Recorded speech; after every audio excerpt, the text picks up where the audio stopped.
5, 4, 3, 2, 1.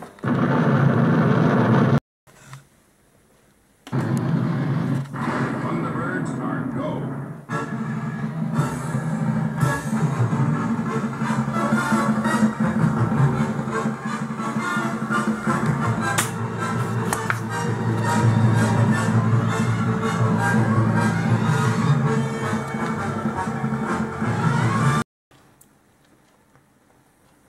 Solar danger!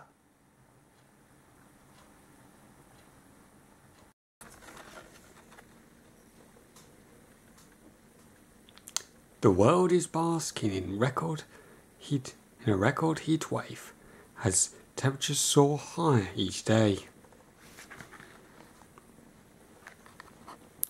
For a month, the sweltering conditions are welcomed.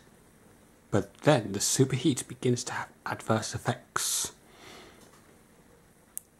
Rivers shrink as the drought worsens. Ice flows from the polar regions melt, causing seas to rise and flood the coasts.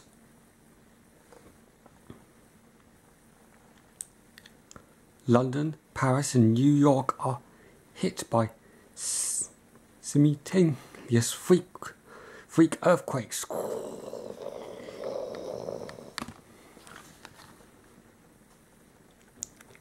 Every minute a new disaster shocks the world.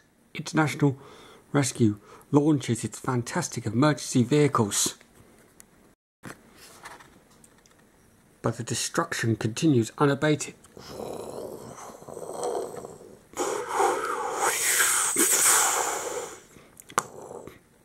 The world's political leaders meet and talk, but the sun's heat increases. Even international rescue is powerless to answer all the emergency messages it receives. The Golden Gate Bridge at San Francisco has collapsed. The girders twisted with the heat. How long is this heat going to last, Brains? Is there no sign of break? Now, Mr. Tracy, the sun is showing unique activity. I am very worried.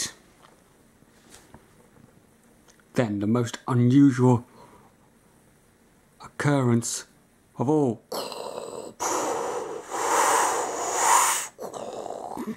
A dead volcano in Wales suddenly erupts.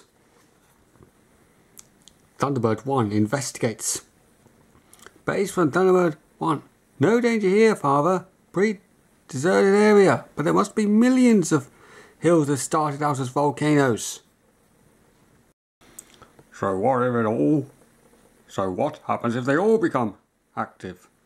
Brain seems to think it is only the beginning. He's gone up to Thunderbird 5 to use the solar telescope. Thunderbird 3 leaves Earth's atmosphere. Our instruments are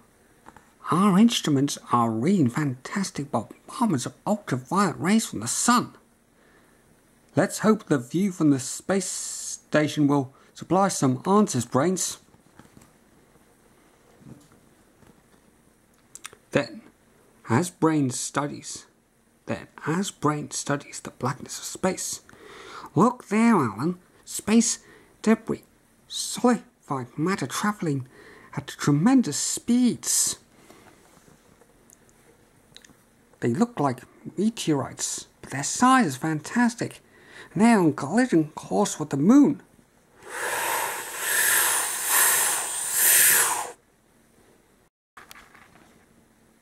Brains is convinced that the superactivity of the sun is causing a series of freak accidents on Earth. He and Alan travelled to Thunderbird 3 to get a clear view of the sun, but on the way they encounter strange space debris.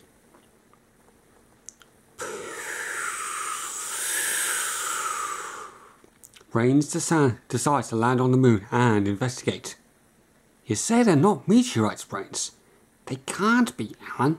Meteorites generate no heat. They only glow when they enter an atmosphere.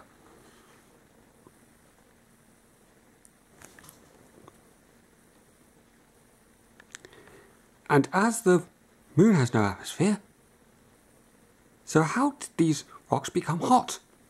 There's only one answer. They started that way. In fact, when we saw them, they must have cooled considerably. Brains examines the heavenly bodied, one of the heavily bodieds. Yes, this particular specimen is made of the exact material as the solar star. You mean it came from our sun? It's only an educated guess, Alan, but that is my theory. Some of the sun's matter has escaped and solidified. Unable to keep his excitement from his voice, Brain suggests that telescope on Thunderbird 5 will provide more evidence. John and Alan Tracy watch as Brain adjusts the focus. Other scientists will be observing the sun, but we have an advantage. Yes, the most powerful apparatus ever devised. We lay images to the monitor screen. Brains. The first pictures, fantastic pictures appear. Of course, that is a normal solar prominence. I'll explore the surface.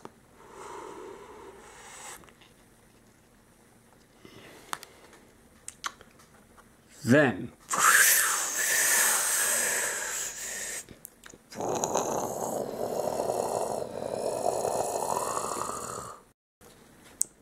looks as if you were right, Brains. Pieces of the sun are breaking away. No wonder the Earth is reacting with quakes and volcanoes. The whole solar system must be affected. Yes, a very strong scientific theory suggests that the Earth and the other planets were formed after matter escaped from the sun's mass. But it couldn't happen nowadays. The sun is millions of years old. Who said it couldn't happen? We know very little about our star. We cannot say what is possible or what isn't. Far more to be told. This could be serious. Tracy Island is contacted.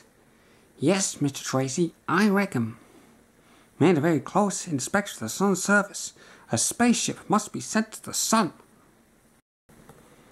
Every astronomer must have seen what we saw.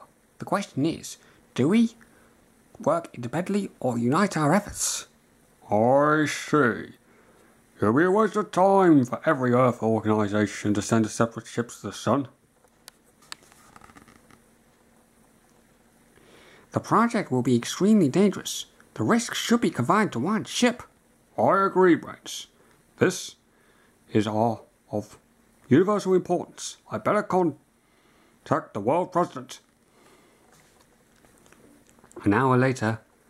Well, that's it. I've homed in on Unity City. The link with Tracy Island is complete. All we have to worry about will the president talk to an organisation as unofficial as International Rescue? At that moment in Unity City, the world president is at a meeting of space experts and scientists discussing the recent disasters. Excuse me, sir. Someone has linked up to your private video phone. He says he's the leader of International Rescue. Are you serious, Clifton? Don't you realise this is a very important meeting? Get out of this room at once and make sure I'm not disturbed again. The Earth has been hit by a series of freak accidents. Brain suspects that the unprecedented activity of the sun is the cause. He recommends that Thunderbird 3 is sent to the sun to learn more of the danger. Jeff Tracy contacts the world president, who refuses to be interrupted. The very idea to actually link up with my private video. I wonder how they do it. How do they manage?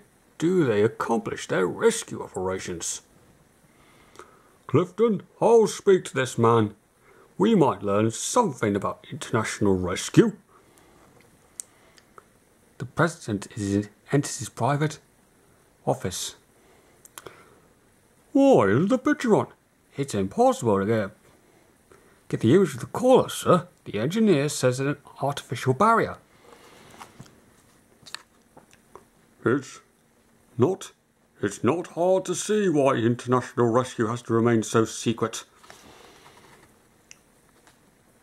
Good afternoon. You wanted to speak to me? Yes, sir. Yes, sir. I apologise for the method, but I'm sure you know the reasons for the maximum security. I want to discuss the present